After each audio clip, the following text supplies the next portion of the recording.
Pour moi, le temps, c'est devenu vraiment précieux, c'est devenu de l'or. Et avant même de savoir comment je vais le gérer, la première question que je me pose, ça c'est le premier pilier, c'est à quoi j'ai envie de consacrer mon temps? Qu'est-ce qui est important pour moi dans la vie? Et des fois, ça change hein, en fonction des mois, en fonction des périodes, c'est pas toujours la même chose, mais souvent, ça peut être un mois sur l'autre. Qu'est-ce qui est important pour moi là, aujourd'hui? Où est-ce que j'ai envie de mettre mon énergie? Donc ça, c'est très important parce que sinon, on fait des actions et on est un peu perdu dans nos millions d'actions et nos millions de tâches. Notamment, bah, nous, on est maman, on est pro, etc. Ouais, les papas aussi, hein. Comme on est entre femmes, je me permets. Mais en tout cas, c'est important de savoir qu'est-ce qui pour moi est important, à quoi j'ai envie de consacrer mon temps, en majorité, bien sûr. Déjà, ça, c'est la première question à laquelle on doit répondre. Donc, c'est vraiment une question qui est tournée vers soi, un peu égoïste, on va dire, hein, mais elle est importante parce que c'est mon temps. Donc, c'est important de savoir ce que j'ai envie d'en faire. Euh, une fois qu'on sait ça, j'ai remarqué qu'il y a énormément de personnes qui n'ont pas d'agenda. Alors, je ne sais pas comment ils font. J'en ai eu dans mes clients et je leur ai fait acheter un agenda parce qu'en fait, beaucoup de personnes pensent que l'agenda, c'est fait pour soit le chef d'entreprise, soit quelqu'un qui est déjà qui est overbooké, etc. Mais non, l'agenda, c'est fait pour tout le monde. Il faut le démocratiser, le normaliser. Et je crois, et j'ai une vision un peu occidentale hein, de ce que parlait Gnagna, c'est-à-dire très linéaire, où chaque minute compte. Donc, c'est vraiment cette vision-là qui fait que pour moi, l'agenda, il est essentiel. Et ça peut, c'est pas forcément pour mettre des rendez-vous avec le président de la République, ça peut être pour gérer les rendez-vous chez le médecin ou chez le dentiste pour l'enfant, etc. Peu importe, tout cela doit rentrer pour moi dans un agenda. Pourquoi? Parce que l'agenda, c'est un peu, bah, c'est un peu le matérialisé, soit un agenda papier ou même un agenda numérique, mais en tout cas, ça matérialise un peu ce que je veux faire de ma journée. Donc, le deuxième pilier, c'est ça, ayez un agenda. C'est pas fait pour uniquement pour les chefs d'entreprise, c'est fait pour tout le monde, même en tant que maman au foyer, vous pouvez avoir un agenda. Vous avez le droit, allez-y, prenez ça. Et le dernier pilier, enfin, pour moi, c'est avoir une vision à long terme. C'est-à-dire que je pense qu'il faut s'empêcher de gérer les choses par à coup.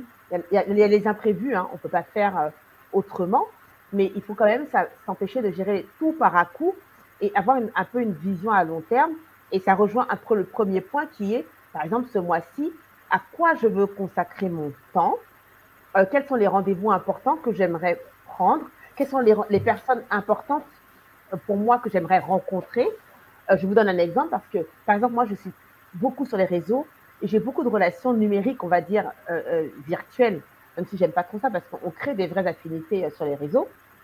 Et pour celles qui sont en région parisienne comme moi, je prévois à l'avance un temps où, tiens, je me dis, j'aimerais rencontrer cette personne en vrai. Alors, je lance des invitations, etc. Pour le mois de décembre. Je fais ça vers le 20 novembre, etc. Et puis, je les rentre dans l'agenda parce que, et ça rejoint peut-être mon métier où je suis quelqu'un qui milite en faveur des relations et de la connexion avec les autres. Et donc, je m'attache à pouvoir créer les relations. Et donc, je les planifie à l'avance. Et donc, c'est d'avoir une vision à long terme sur mon mois ou sur les 3 prochains mois. Et pour ça, je peux même aller vers d'autres personnes qui, elles, ont leur propre agenda parce qu'on a notre gestion au temps, mais les autres ont leur propre gestion au temps. Et par exemple, dans les bureaux, souvent, vous avez des personnes qui vous envoient des mails en disant ah, j'aimerais bien que tu traites tel ou tel dossier, etc. Et puis, ils vous disent dès que possible, ou dans les plus brefs délais, ou dans les meilleurs délais. Et moi, ce que je peux vous conseiller, c'est d'aller vers la précision. Ne laissez pas le dès que possible, ou dans les meilleurs délais, être un délai. Ça n'est pas un délai parce que c'est ce que disait tout à l'heure Nina, c'est que mon rapport au temps n'est pas celui de l'autre. Ok? Donc quand il me dit dès que possible ou dans les meilleurs délais, je préfère toujours lui poser la question et lui dire qu'est-ce que c'est pour toi dans les meilleurs délais. Parce que pour moi, peut-être que c'est dans la journée, peut-être que pour lui, c'est dans le mois, c'est dans un mois. Donc quand il me dit ah non mais t'inquiète pas, c'est pour le 15 janvier par exemple, je dis ah ok, donc je rentre ça dans mon agenda à faire avant le 15 janvier et je planifie peut-être les étapes de ce travail-là au mois le mois. Donc, il faut quand même avoir une vision à long terme. Et la vision à long terme, elle ne dépend pas que de moi, elle peut dépendre aussi de la vision que les autres ont de leur travail et du travail qu'on a à faire ensemble s'il est collaboratif. Donc, pour moi, les trois piliers, c'est vraiment cela. C'est d'abord moi et moi-même, à quoi je veux consacrer mon temps. Parce que, et je n'ai pas tellement développé cette partie-là, mais de cette partie-là, il va falloir des fois, quelquefois, intégrer des noms. C'est-à-dire être capable de dire non à l'autre. Quand il vous demande quelque chose, est-ce que tu peux me faire ça ou est-ce que tu peux me dépanner sur ça? Et beaucoup de personnes ont du mal avec le non.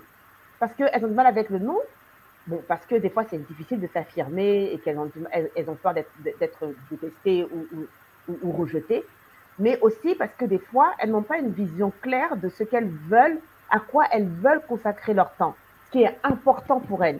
Quand tu sais ce qui est important pour toi et que quelqu'un va te demander quelque chose, tu sais que ça va venir percuter un petit peu ce que tu as prévu et qui est très important pour toi, alors quelquefois tu trouves cette force-là de lui dire pas tout de suite ou non ou plus tard ou etc.